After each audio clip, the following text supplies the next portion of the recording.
Well, thank you everyone for making it. So for those that haven't been in here before, this is the, thanks.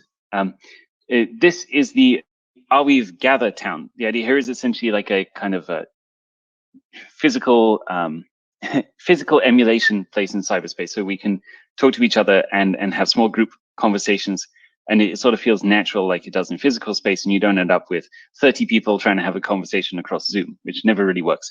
As soon as you get past like 5 people, you can't really get the ability to have multiple conversations at once, for example. So this is what we use these kind of spaces for, and today we're going to talk about a whole bunch of ideas that you can use to essentially build a PermaWeb app on the Arweave. This is building on what we were talking about yesterday, which was sort of the, you could say, conceptual background for why we think these profit sharing communities are interesting and PermaWeb apps are interesting. This is like a whole scattergun of ideas, basically, to go with that to kind of spark inspiration. And then we can go in our individual conversations over the next few weeks and develop ideas out with people into full, essentially, product and startup ideas. All right, so I'm just going to share my screen. Let me know if you can see this. Yep, okay, cool. So I think the major point to understand is that because of all of the properties we mentioned yesterday, the PermaWeb is a completely greenfield opportunity. There's a huge amount of stuff you can build, which wasn't possible on the centralized web or actually really anywhere else in the crypto space, even because of the kind of combination of contracts and also permanent data availability that you get inside the Arweave. Yes, and there's essentially like enormous areas of untapped potential, which you can capture the value from if you want to inside your startup. So we're going to go through 25 ideas, but there's like, frankly, dozens more. Let me just move that away. Okay, you can still see me, I assume? Yeah, okay, cool. Sorry, there's a little thing at the bottom that says share the screen, which is very unhelpful. It's right in the middle. It's gone now. Okay, so yes, these are 25 ideas. There are many, many more. It's really just to get your mind thinking about the things you can create on the PermaWeb. So I think one of the first ones that people haven't looked at that's really interesting is liquid NFT platforms. So of course, one of the interesting problems that has arisen in the NFT space is that after you purchase an NFT, there might actually never be someone to buy it from you. They're highly illiquid markets. But it doesn't actually have to be that way. What you can do instead is you could essentially roll a profit-sharing community and then have people stake against NFTs that are inside the sort of, if you will, the sphere or the metaverse of that profit-sharing community to own them. And then they can outstake each other in order to more or less take the NFT and be the owner of it. And when you outstake someone, the original stake is returned, and the owner or the renter almost of the NFT can also just unstake at any time to get their tokens back. And so this is really interesting because it means that if you want to invest in a set, more or less a collection of NFTs, you can just buy the tokens associated with that NFT set. And then as the scarcity for that NFT set grows, the value of the token price rises because there's more, there are more people willing to stake more tokens in order to own, or would you be the renter or the owner, it depends on how you want to like phrase it, of that token or of that asset at that point in time. This is essentially a form of radical market, which is a very, very powerful concept. And we'd love to talk to people more about this. I think we're going to put together a conversation potentially next week, going into this idea in much more depth. But I think this is an avenue for solving one of the major problems in NFTs, which is liquidity, while also coupling it with, essentially more investable collections of assets that no one's really looked at yet. So if you're looking at building an NFT platform and you don't yet know, would you say something that's a serious niche that you can occupy, I think this would be a great idea. So I think one of the biggest untapped potential areas of utilization of the Arweave is in decentralized social media. There's lots of different experiments happening in this area. So some things that are closer to a Twitter-like system, others that are closer to a Reddit-like system. But there's a huge, huge range of opportunities in this space. And really, it all comes down to that removing trust in the centralized social media institutions and instead replacing it with more of this protocolization of that web service. So you build the application and it is cemented inside the Arweave. It's never going to change, and people can always access it in this form with this set of rules. And so you can, those rules can be very wide ranging. They could be, there are simply no rules.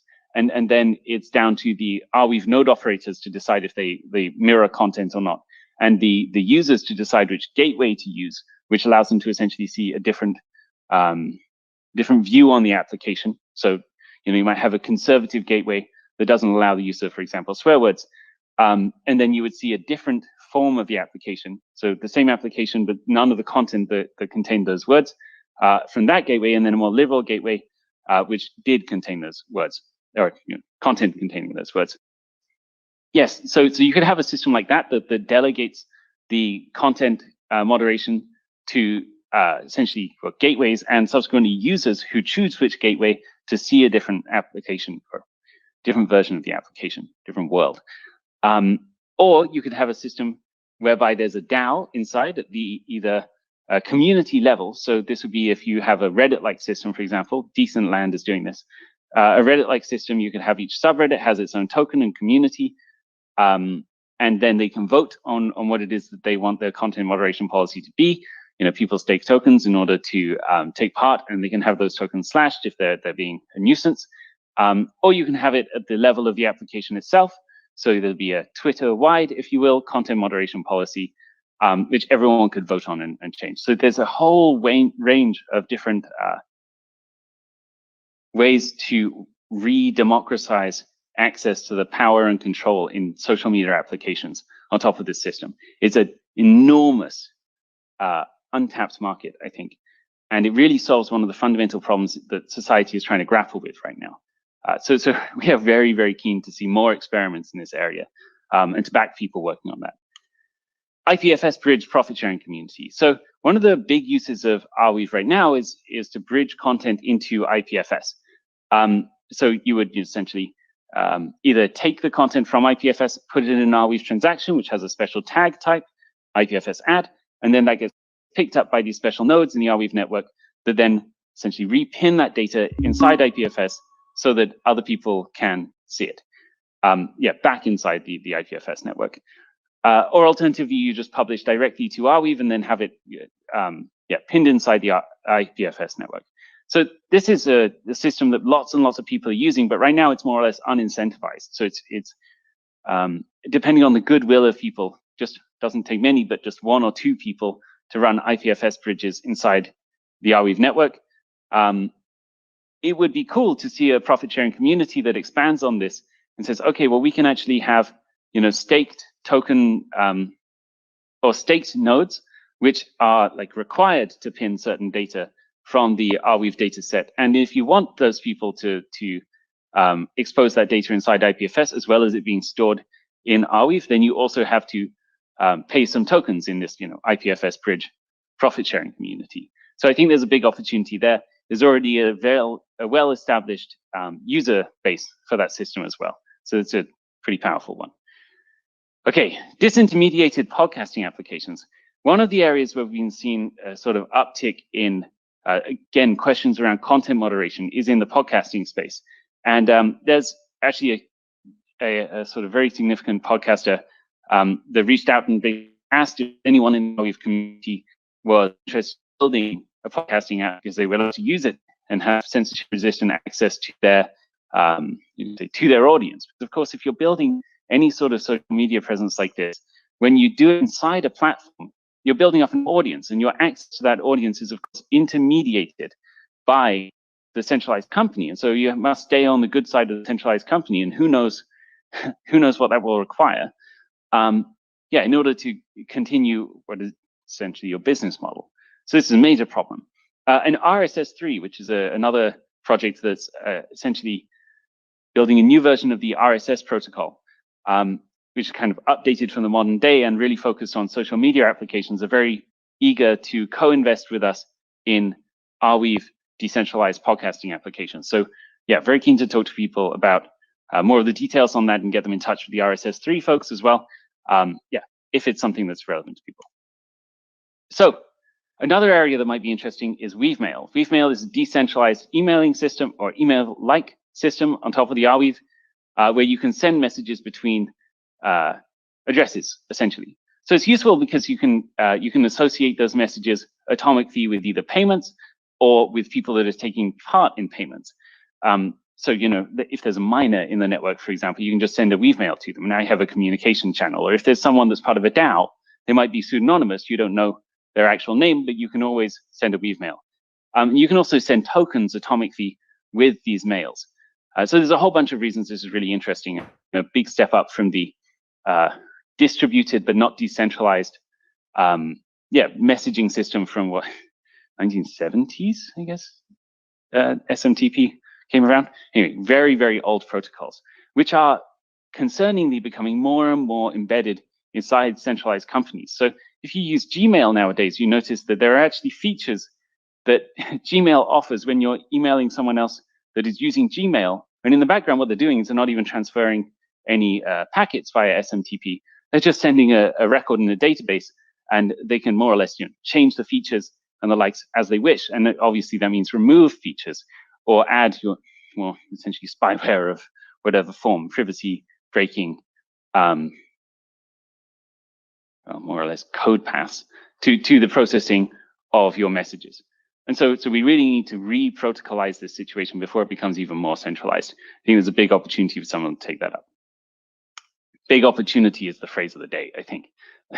Okay, so another one, ARVerse, which is a guide to the Arweave ecosystem, which actually Sophie, who many of you will know as Arweave Sophie, I think she's probably in the audience somewhere here. Yeah, it's building what is a kind of, you can think of it as a catalog or a registry of all the different fascinating applications in the Arweave ecosystem. And then you can kind of click through these things and you can see lots of stats associated with them, where their community is hanging out, what votes they're taking part on community XYZ, where the token price is, how it's moving on Verto, all the rest of it. Yeah, this is a great, or will be at least, a great hub of the ecosystem, I think. And Sophie is fantastically placed to kind of get it adopted by the ecosystem. She's been working with us now for what, three years approximately, actually maybe even longer, 3.5. Yeah, something like that. Yeah, she's fantastically placed to get this adopted by all the key players in the ecosystem, but she's looking for someone technical, or maybe a couple of people, to help her out on the building side. She has some amazing mock-ups and all the rest of the design in place. She really just needs help on the code end. Yeah, so reach out to Sophie if you're interested in that. Okay, permanent document signatures and storage. It's pretty obvious that there's a space for something like DocuSign or HelloSign in the Arweave ecosystem. You know, people are essentially trusting DocuSign and HelloSign to be the centralized arbiters of, more or less, at least the replication of documents and contracts that you know, companies are making nowadays. This is actually quite dubious. So there's a real opportunity for someone to come along and say, well, hey, we can actually step up this model substantially and disintermediate and remove the elements of trust from something like a DocuSign. So you can see that cryptographically, that this side, you know, side A of a contract signed it, and they did so with their RConnect, and that can very plausibly and very soon be connected to a ledger, for example, and side B also signed. And you can see with a very, very high degree of likelihood, particularly if these are using hardware security modules like ledgers, that these were really each, you know, side legitimately taking part in the contract. And at the same time, you've got Arweave for storage of the contracts, of course, in an encrypted form, so that no one has to worry that they're going to lose them. So both sides can say, hey, this is definitely what we signed together. It's a much more robust system than trusting a centralized third party. Decentralized video sharing and streaming platforms. Obviously, one of the areas where censorship is being felt the most on the web at the moment is, both in China and outside China, actually, is on video sharing and streaming platforms like YouTube, for example.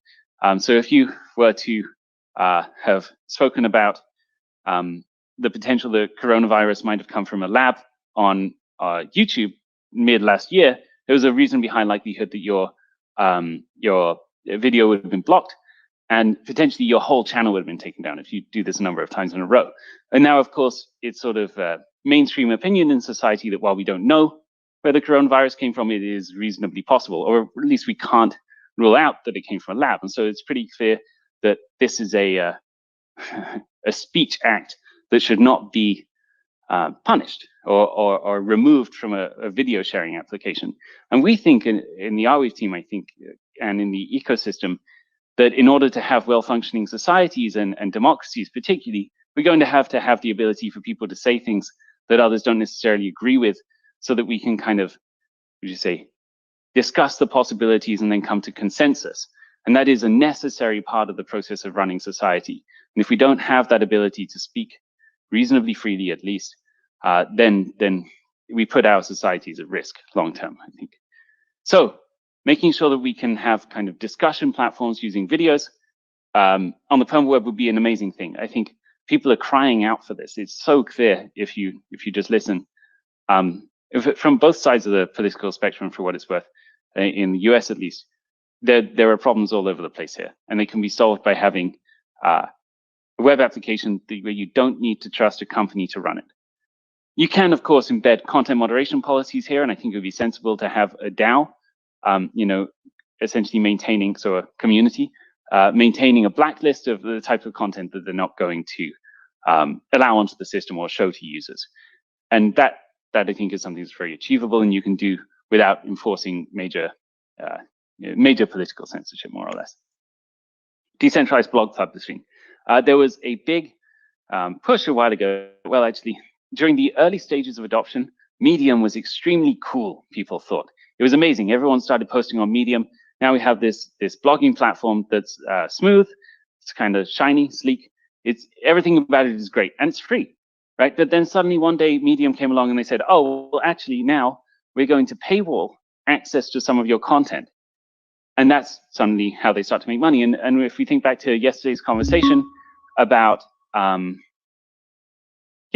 the sort of typical arc of the Web 2 business model, there's this moment where, venture capitalists in general bankroll the adoption phase, or the market domination phase, really, of a new startup. And then when you reach that peak, when everyone is locked in, and of course, in the case of Medium, everybody was giving out their Medium links to people as like, go find me here, right? This is where I shall be. They've told all the people that they've met for the last 3 years. And so now when it comes along and Medium says, oh, well, by the way, guys, people aren't necessarily going to be able to have access to your content unless they pay us. You're locked in. You're screwed. There's nothing you can do about it. It's pretty clear that a blogging platform on top of the Arweave, for the reasons of consumer integrity, as we described it yesterday, wouldn't have this same set of problems. It's a really big step up, and it would be very simple to build and very effective. And I think you could get it adopted fairly easily, at least inside the crypto space. And then from there, you can start moving it out further. And you can do cool things in this area around using a service called Koi. And we'll actually be hearing from Al, the founder of Koi, tomorrow. Yes, about their essentially attention monetization system without selling access to attention for adverts. And you could embed this inside your blogging platform if you wish, through what is essentially the protocol composability of the PermaWeb, and make it so that people can start to monetize their blog posts. So now you've got a really big step up from what Medium can possibly offer. The more attention your blog post gets, the more money it makes you, and you don't have to sell access to that attention to marketers, advertisers.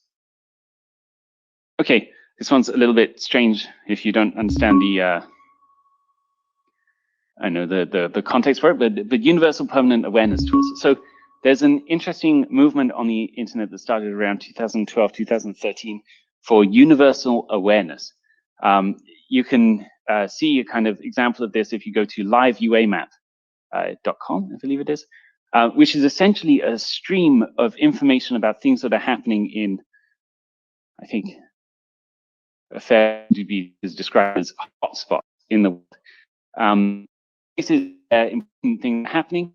It kind of collates and gives you a live feed, real-time live feed of the things that are happening in that area.